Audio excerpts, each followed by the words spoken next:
Hello again, ladies and gentlemen. This is SCLC Today TV. I'm Maynard Eaton, but of course, our president and CEO, Dr. Charles Steele Jr., will be speaking with you. Dr. Steele, the nation's caught up again in another tragic shooting with a young black man, Daunte Wright, in Brooklyn Center. Your thoughts about what that says, what that means, and what's going on? Well, first of all, it's really a shame. And it falls back upon this country. And I think it's going to take the president, currently, President Biden, to take presidential leadership and actually come up with his own program in terms of the infiltration of people's mindset of wanting to take out and attack and assault and ultimately murdering, lynching, modern day lynching of African American men and women. And I think the background of these people should be more in depth in terms of checking them out, in terms of their racial attitudes. And I think it has a lot with a plan, a conspiracy, where people of certain mindsets who are racially motivated in discrimination aspect of racism that's infiltrating law enforcement.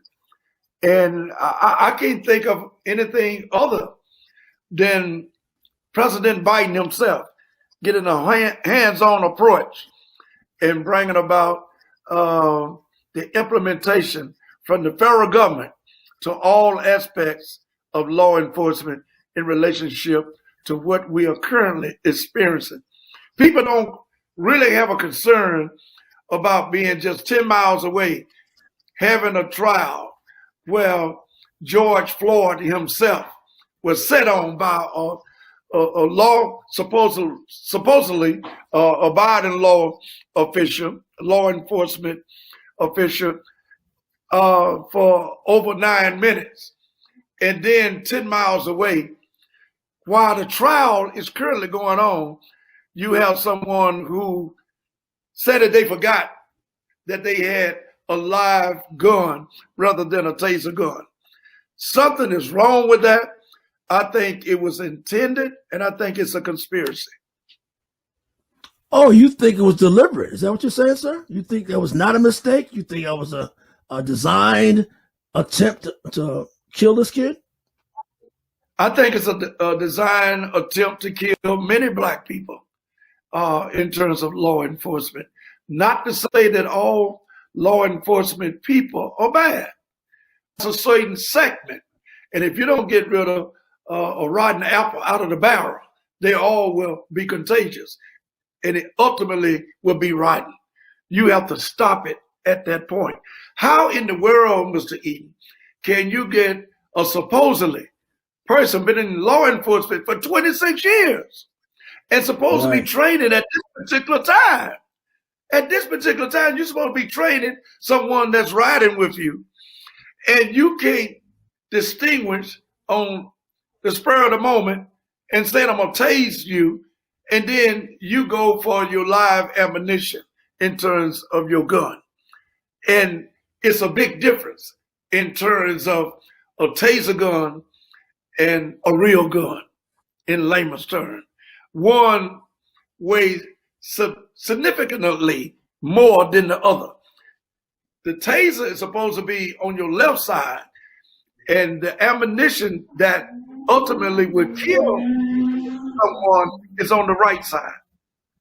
And you need to be charged, you need to be incarcerated for many of years in terms of this particular act. And being a person of training, this says nothing in terms of the respectability of law enforcement from the top all the way down.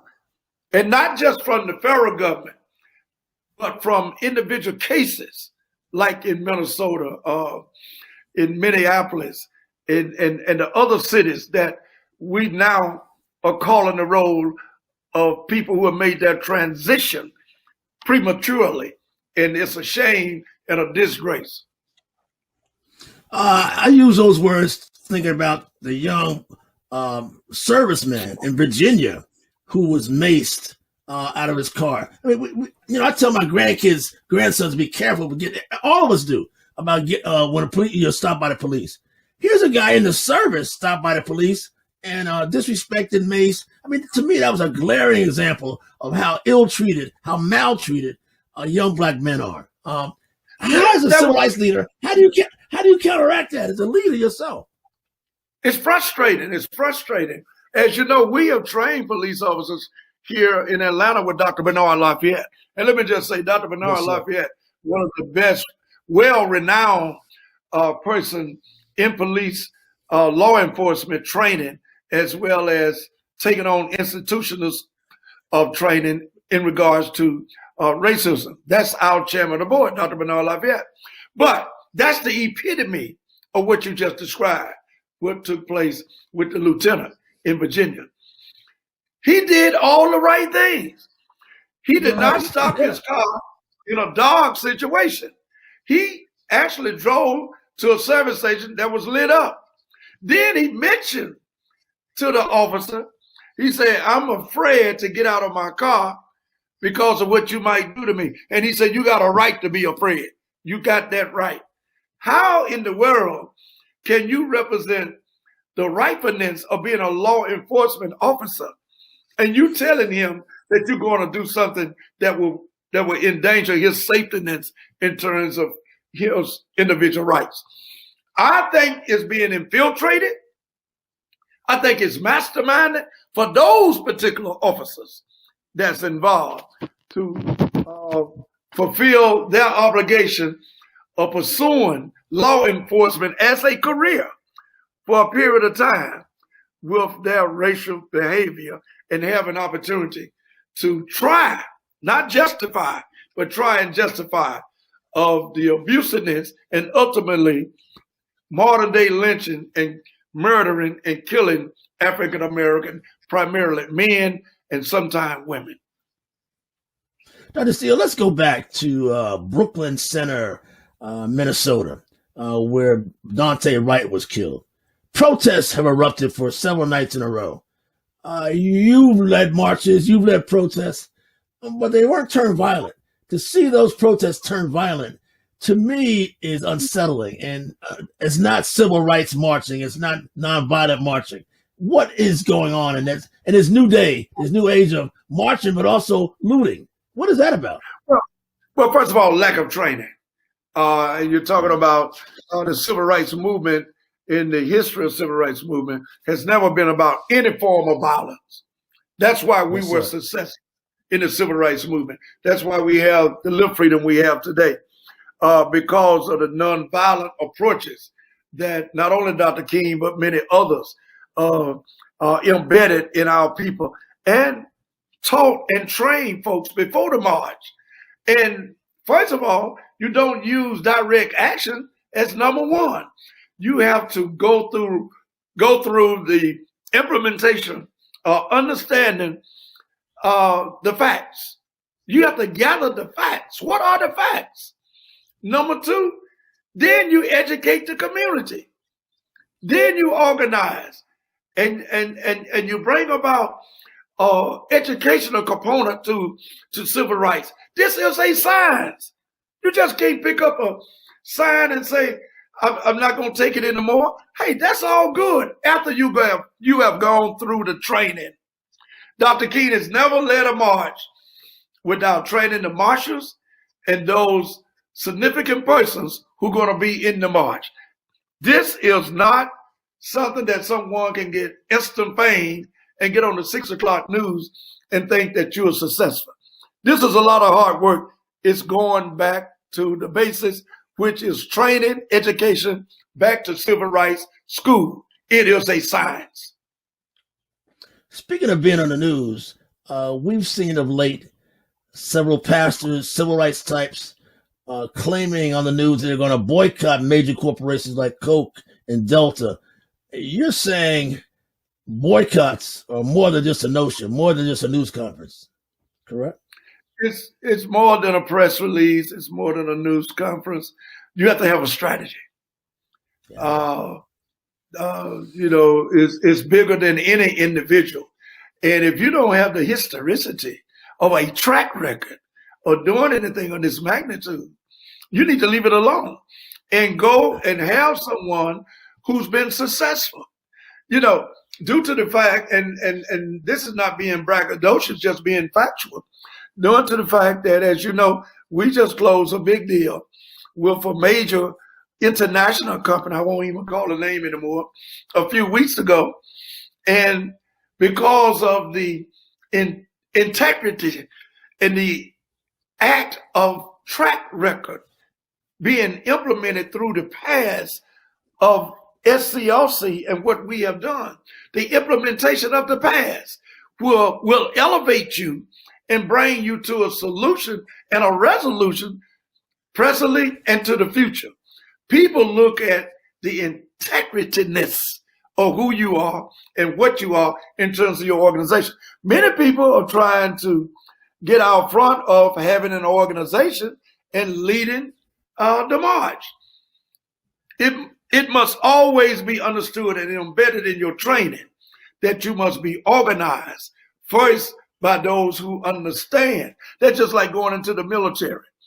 You don't go into the military and you're a recruit and then you get in front of the line and you say, forward, march. You don't do that.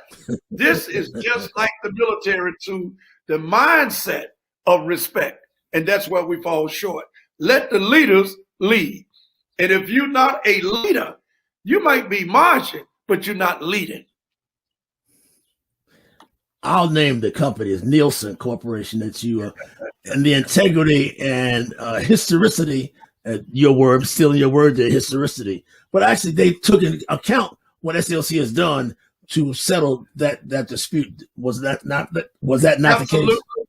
Absolutely. The historicity of SCLC, the Southern Christian Leadership Conference, carries most of the weight in terms of the accomplishment and successfulness and the nonviolent approaches that we have gained as a people.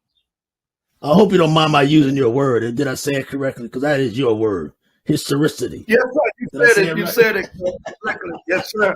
Historicity. That's my favorite word. It sure is. Listen, talk about somebody who's become a favorite. Attorney Ben Crump. We see him regularly at all these tragedies of young men being shot. He's become the nation's kind of top civil rights or human rights attorney. Your thoughts about Ben Crump, who nobody knew maybe a year ago this time? Well, first of all, Attorney Ben Crump is a friend of mine. I was with him, as you know, maybe 2 months ago when he and Attorney Maury Davis, myself, and other attorneys worked together in terms of the NCAA. I was asked to come and to join them, but Attorney Ben Crump is doing a magnificent job, a Herculean job, and he is to get all of the accolades and support from SCLC, and particularly my individual relationship with him.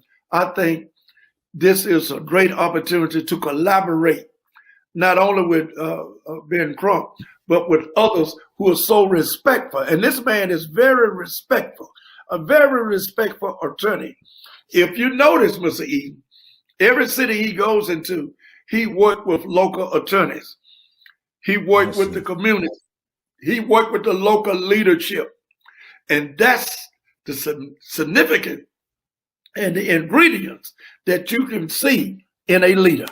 May God continue to bless him. So you're saying, some critics say he's making $1, not a difference. You're saying the opposite is true. He's really making a difference as a lawyer. He's making a big difference. He's making a big difference. And I don't think it's all about the dollar. We live in a capitalistic society, which if you do what's right and help others. See, so many folks are in business of people or the people business that they really don't even care about the people. For this man to take and risk his life, and I can honestly say he collaborates with many of people. I'm being one. You know, I might get a call anytime, and Attorney Ben Crump might say, "Are you available to meet with me, or can we have dinner or something like that?" So my point is, he has a priority of taking care of what his business is that's the law that he was trained to do in representing the disenfranchisement of those who've been marginalized and left out of the system. Before we close, sir, you're headed to Memphis, Tennessee this week to deal with the Pervis Payne issue. Your next assignment. Sir. Can you tell us a bit about what that's going to entail? Yeah, Mr. Pervis Payne has been on death row, and thank you for that question. Been on death row in Tennessee, the state of Tennessee, for 33 years. And wow. He has been proven to be one of concern, that he's never had a history of violence. He was dating a Caucasian, a white lady at the time. And for some reason, they lived in the same apartment building. And he was going to an apartment building. When he got there, he discovered that she had been stabbed 88 times, and whoever did it left the knife in her neck. And he's being charged with that particular murder. That in following up and doing my research and working with his attorneys, that it was not possible that he could do it. And one of the main points of this case, Mr. Eden, is the fact that the young lady fought so supportively in defending herself and sustaining the life of her as an individual. She had, whoever killed her, the skin under her fingernails, the pigmentation of the person. And the DA's office actually, in terms of their prosecutorial implementation of investigating this case, actually received and put away this particular evidence. And here we're talking about this man was supposed to be executed in the month of April. And thank God, because of the governor being sensitive to some degree, has not exonerated him, but prolonged the execution date to sometime in the fall. That is giving a little leeway for SCLC, the attorneys, and the community to get involved. Now the DA, in their prosecutorial approach, is saying they can't find the DNA or the pigmentation of the skin that this young lady had under her fingernails that would bring about the charges and appropriately put the right person in jail. They are thinking that it was her husband, it was domestically. But all in all, SCLC has taken on this case. And we will be in Memphis. By mentioning her husband, he is not alive now. So he cannot be charged. He got in some type of confrontation after this. For what period of time after she was murdered, I don't know. But in later days, months, or years, he was killed by someone else. So we just have to prove the innocence of this young man, and hopefully we can have him home by Thanksgiving or Christmas. Now, there's still 33 years on death row for something he didn't do. 33 years, sir. 33 years. And he has a sister. I know you got to go. Yeah, go ahead. But he has a sister. You got to go. That is very, very committed in trying to make sure that he will be exonerated in working with us and his attorneys.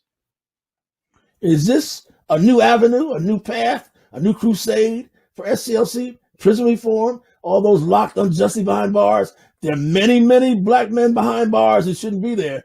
That's a heck of a new road to hoe, is it not?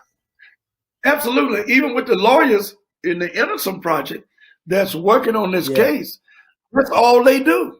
That's all they do. Yeah. And they asked me to get involved with this particular case.